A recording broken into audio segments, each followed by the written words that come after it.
Assalamualaikum warahmatullahi wabarakatuh. Alhamdulillah, sholatu ala rasulillah, amma ba'du. Kembali lagi kita akan mengkaji kitab Jawahir Kalamiyah fi Idhahil Aqidah Islamiyah. Satu kitab akidah dasar, akidah bagi orang-orang pemula yang dikarang oleh Syekh Thohir bin Sholeh Al-Jazairi.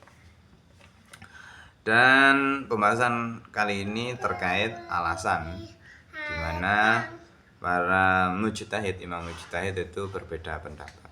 Langsung saja masuk pembahasannya. Bismillahirrahmanirrahim. Iku 5 krono apa italafa berbeda pendapat soal mujtahid itu para imam mujtahid fi badal masail dalam sebagiannya pira-pira masalah.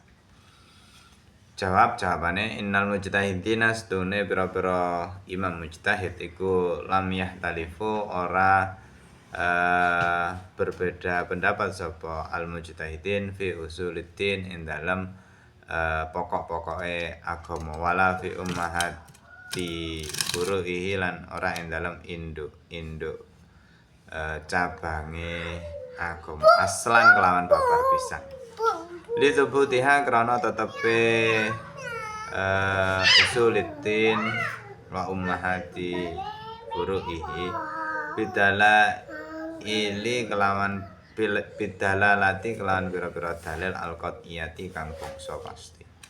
Wa innama idalafu lan pastine berbeda pendapat sapa imam mujtahid fi ba'dil masailin dalam sebagian pira-pira masalah al-far'iyat fi ba'dil masailain dalam sebagian pira-pira masalah al-far'iyati kang bangsa furu bangsa cabang li adami nasin krana ranane teks al-qat'i kang bangsa pasti fiha ing dalam masail al-far'iyah juz'iyatu krana sak temene utawi juz'iyah bagian-bagian iku layataya saru ora dadi gampang apa hasruha membatasi al-juz'iyah wal ihtilafu utawi ihtilaf berbeda pendapat fiha ing dalam juz'iyah iku sahlun gampang. Pakulun untai saben-saben perkara suwiji minhum saking mujtahid. Pakulun untai saben-saben siji minhum saking mujtahid iku badala mengerahkan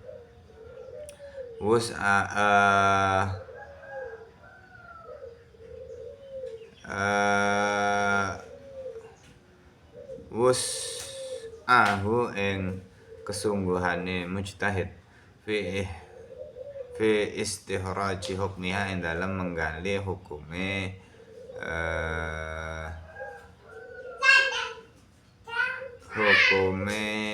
juz'iyah minal kitabi saking kitab Al-Qur'an wa sunnati lan sunnah yakni hadis bihasbima kelawan ngira-ngirake barang zahara kang nampak lahu maring. Bismillahirrahmanirrahim. Pembahasan kali ini diawali dengan sebuah pertanyaan. Kemarin siapakah sosok yang patut dianggap mujtahid? Kenapa mujtahid hanya 4 dan seterusnya? Kali ini adalah pertanyaan yang berkaitan dengan alasan kenapa mujtahid itu berbeda pendapat dalam beberapa hal. Padahal masalahnya sama, sumber hukumnya sama. Kenapa terus kemudian putusan hukumnya itu berbeda? Dijawab oleh musannaf atau pengarang kitab. Di sini dijelaskan bahwa sesungguhnya mujtahid itu berbeda pendapat bukan dalam urusan usuluddin. Usuluddin itu urusan-urusan akidah, yang mana akidah kita ini merupakan prinsip dasar yang membuat seseorang beda atau tidak. Seseorang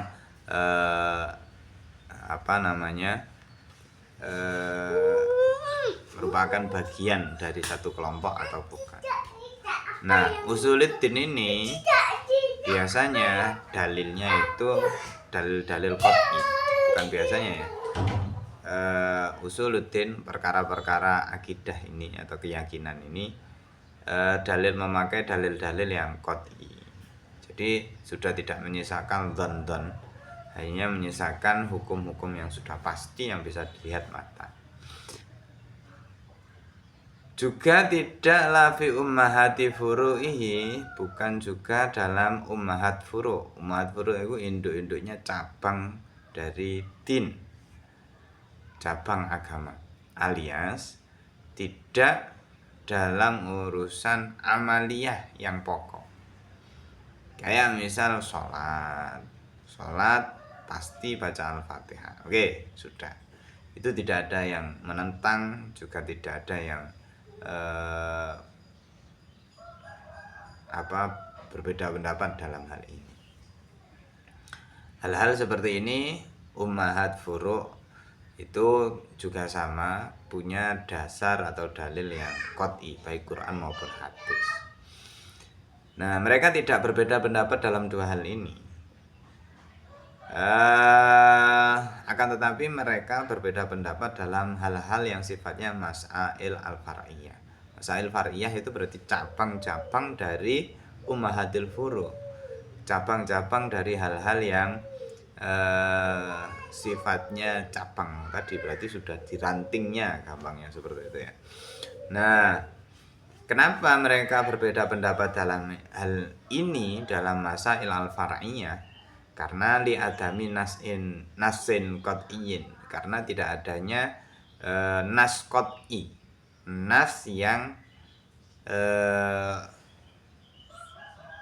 dari zahirnya lafaz itu sudah jelas, tidak butuh penafsiran lagi, tidak butuh pemahaman yang lebih, wis apa adanya seperti itu, nas qat'i.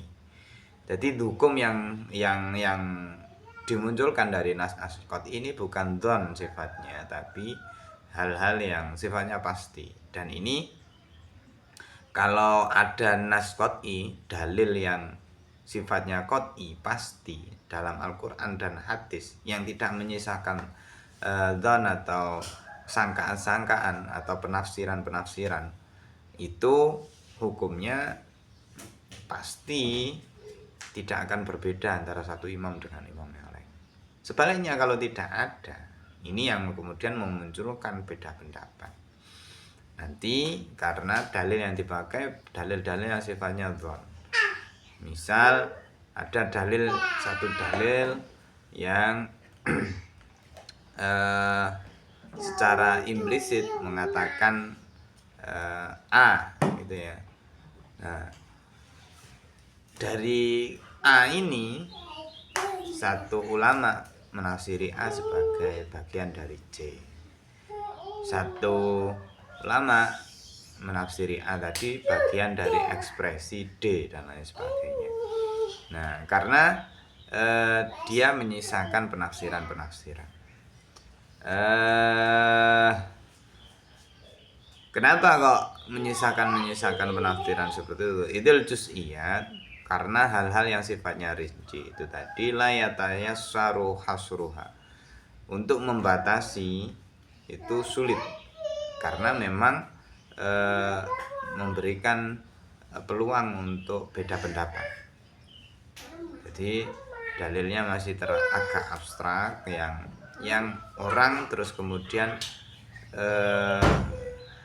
berhak untuk menafsiri itu, tentu dengan metode yang konsisten, yang paten dan rasional. Tidak terus kemudian semaunya dia. Jadi metodenya harus jelas, kapan dia harus memakai kias, kapan dia harus memakai bagian-bagian atau furuk dari metode-metode penggalian hukum. Nah, untuk agar mereka tidak beda pendapat itu sulit, karena sifatnya dalil tadi sifatnya dzon, wal ihtilafu fiha sahlun. Sedangkan dengan dzon, adanya dzon tadi itu memudahkan seseorang untuk berbeda pendapat. Fakulun minhum badala wus'ahu.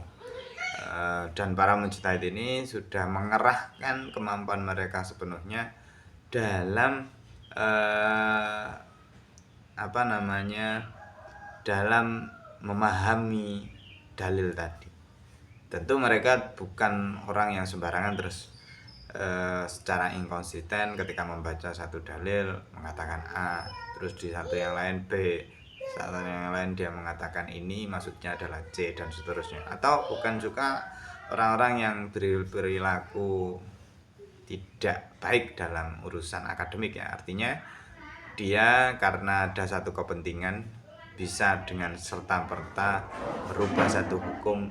Oh, karena ini Bapak A yang saya berutang budi punya kepentingan di sini, saya akan membela dia, kepentingannya dia dengan memberikan tafsir seperti ini dan lain sebagainya. Nah, ini tidak mereka lakukan. Jadi para mujtahid ini punya metode tertentu yang bisa dipertanggungjawabkan sampai hari ini. Bisa juga putusan-putusan hukum para ulama itu dibedah usul fikihnya atau metode penggalian hukumnya. Mereka ngambil putusan ini dari dalil apa, terus kemudian metode yang dipakai apa dan seterusnya. Fil ihtiraji hukmiyah ini dilakukan dalam menggali hukum tadi. Nah, penggalian hukum itu dari mana sumbernya? Minal kitabi wal sunnah, dari Al-Quran dan hadis. Bihasbi ma dhahara lahu, sekiranya hukum-hukum itu nampak dari Al-Quran dan hadis. Jadi inilah alasan kenapa para mujtahid itu berbeda pendapat. Nah, kita tahu bahwa mereka berbeda pendapat itu bukan dalam urusan usuluddin atau pokok-pokok agama atau urusan-urusan akidah, itu tidak. Juga tidak fi ummahati furu'ihi, bukan juga dalam induk-induk amaliyahnya agama. Misal sholat, mereka bersepakat bahwa sholat itu wajib. Syahadat, mereka sepakat syahadat itu wajib, merupakan bagian dari rukun Islam. Terus kemudian zakat, puasa, haji, itu tidak ada yang berbeda pendapat. Bahwa mereka terus kemudian berbeda pendapat dalam hal-hal misal tasyahud ini mengacungkan jarinya kapan, mulai asyhadu alla, hal-hal seperti itu yang wajar. Terus kemudian seseorang berbeda pendapat. Atau bacaan Al-Fatihah pakai bismillah atau tidak, ini berdasarkan riwayah. Ada yang bismillah merupakan bagian dari Al-Fatihah, ada yang bismillah bukan bagian dari Al-Fatihah. Nah, ini karena ada kelonggaran hukum, artinya dalil di situ menyisakan dzon atau seseorang berbeda pendapat, maka wajar terus ulama atau para imam mujtahid itu berbeda dalam memutuskan satu hukum tersebut. Akhirul kalam, assalamualaikum warahmatullahi wabarakatuh.